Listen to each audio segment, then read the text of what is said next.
Trade rumors were flying around the games and the various venues this week. And even though they're fully engaged in the Stanley Cup final, there were rumors involving Canadiens and the Chicago Blackhawks. And the Blackhawks were not happy about all the talk that was going on about their players. It was being said by multiple sources that at the end of the playoffs, no matter what the result, Chicago would announce the acquisition of forward Roser Payma from the Vancouver Canucks.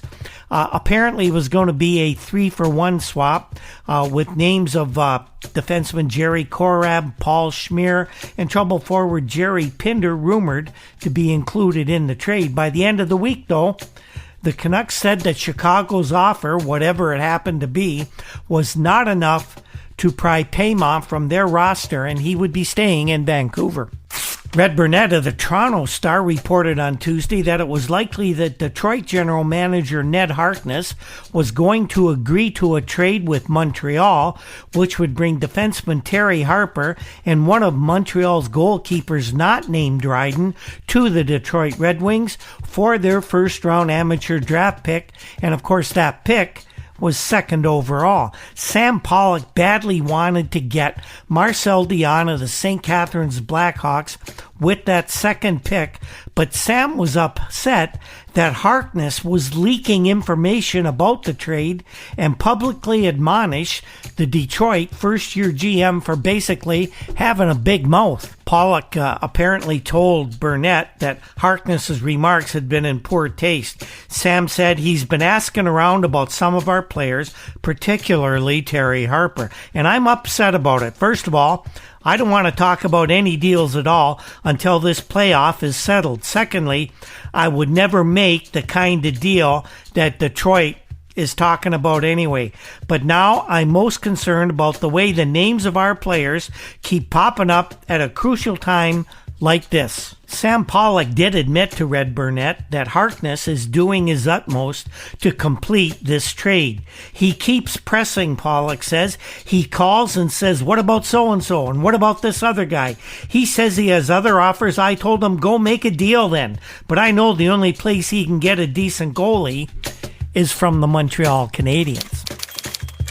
Vancouver Canucks goalie Derick Wilson has apparently been given permission by the NHL club to play professional lacrosse this summer with the Vancouver Burrards. He's now talking contract with that lacrosse club and could have a deal sealed by the next week or two, from what we understand.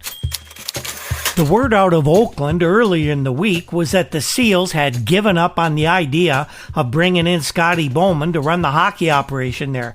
It was now believed at the beginning of the week that they would hire Boston Bruins chief scout Gary Young.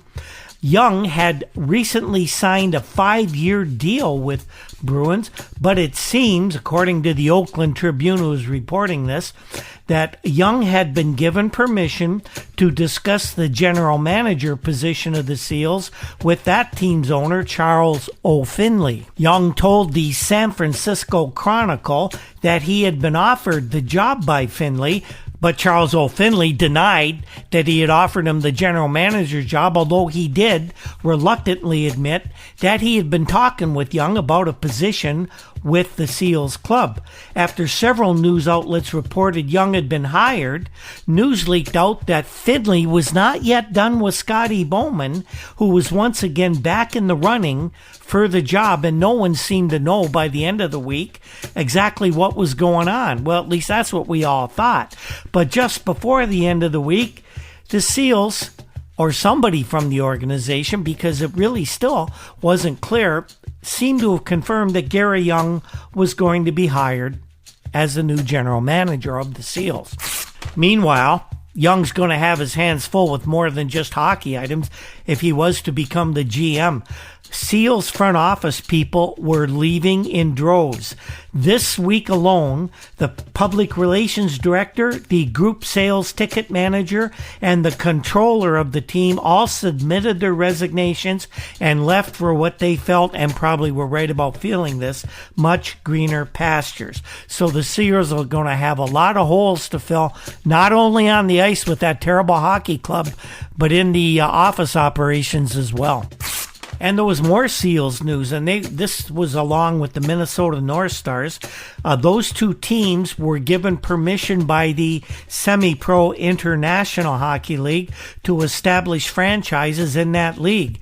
The Seals will have a farm club in Columbus, Ohio, while the North Stars will place a team in Saginaw, Michigan. And speaking of the North Stars, a trade rumor from the North Stars has Bobby Russo moving on after spending only 1 year in Minnesota. The strong story going around is that he's being traded back to the Montreal Canadiens in exchange for Claude LaRose, who of course was with the North Stars, was traded back to Montreal. Now he might be going back to Minnesota in what seems to be a never-ending carousel of player movement between the North Stars and Canadiens.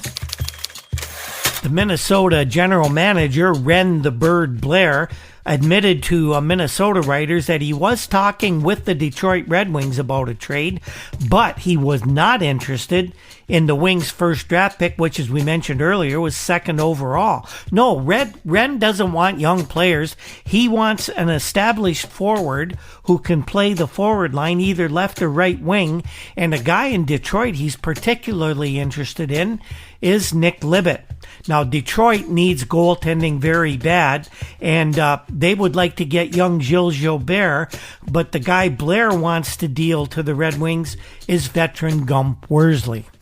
Tom Fitzgerald of the Boston Globe suggests that the Blues and Bruins could conduct some business, with Boston minor league goalies John Adams or young Dan Bouchard being of interest to the Blues GM Lynn Patrick. Patrick apparently is more interested in Adams than Bouchard, whom he feels is too young to withstand the rigors of an NHL schedule. And the reason the Blues are interested in Adams is because the veteran Glenn Hall once again has indicated he is definitely retire, and he's going to stay home on his Alberta farm to do more than paint his barn this year. That would leave only Ernie Wakely and the veteran Jacques Caron between the pipes in the St. Louis organization. Following up on that story was Wally Cross of the St. Louis Post-Gazette. He suggests that a likely acquisition to play in goal for the Blues is Penguins goalie Al Smith. The Penguins president Jack Riley and general manager Red Kelly have let it be known that they would like to peddle Smith in order to obtain other assets. And still with goalkeepers trade talk, Emil Francis of the New York Rangers told the New York Times that he's probably going to trade one of his backup netminders. That means Gilles Villemure, who just completed his rookie season in the NHL at age 30, or the much younger Peter McDuffie, could be sent to other teams. The Blues and Francis feel that McDuffie is NHL ready, and he could supplant Villemure, who was a rookie this year, if he stays with New York.